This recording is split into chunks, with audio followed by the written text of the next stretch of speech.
Hello everyone, welcome to MCQs for Judiciary Exams. Question number 1. What is the primary purpose of reducing GST on products and services? Option A. To increase government revenue. Option B. To make products and services more cost effective for consumers. Option C. To reduce production cost for businesses. And option D. To encourage international trade. The correct answer is option B. The reduction in GST aims to lower the price of products and services, ultimately making them more affordable for consumers. This is the line with the objective of promoting consumer welfare. In the case of Messrs. Sharma Trading Company versus Union of India, the court highlighted that benefits extended to customers through such reductions are essential for making goods and services more cost effective.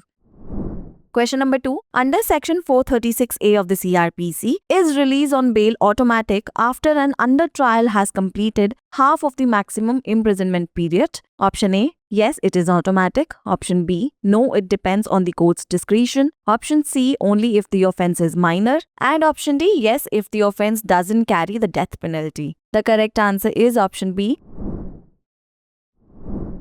Section 436A CRPC allows release after half the maximum imprisonment for non-death penalty offences, but the court in Sunil Man versus State clarified that it is not automatic and requires judicial discretion.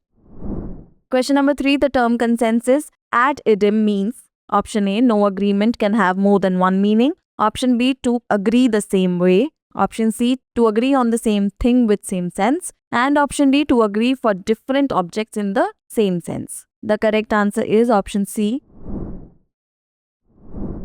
Consensus ad idem is a Latin phrase that translates to agreement to the same thing. In legal terms, it refers to the principle that for a contract to be valid, both parties must have a mutual understanding and agreement on the terms of the contract. This means they must agree on the same subject matter in the same sense and at the same time.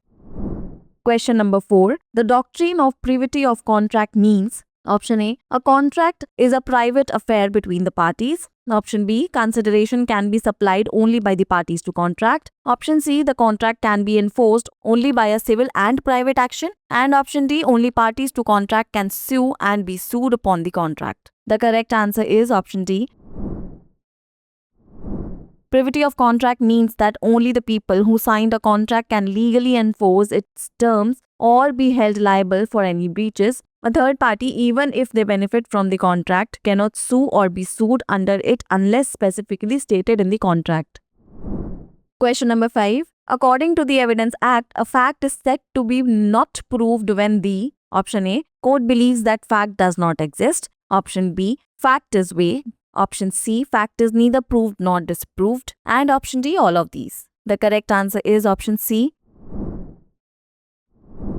A fact is said to be not proved when it is a fact is neither proved nor disproved. This means that the court cannot conclude whether the fact exists or not, unlike a fact that is proved or disapproved.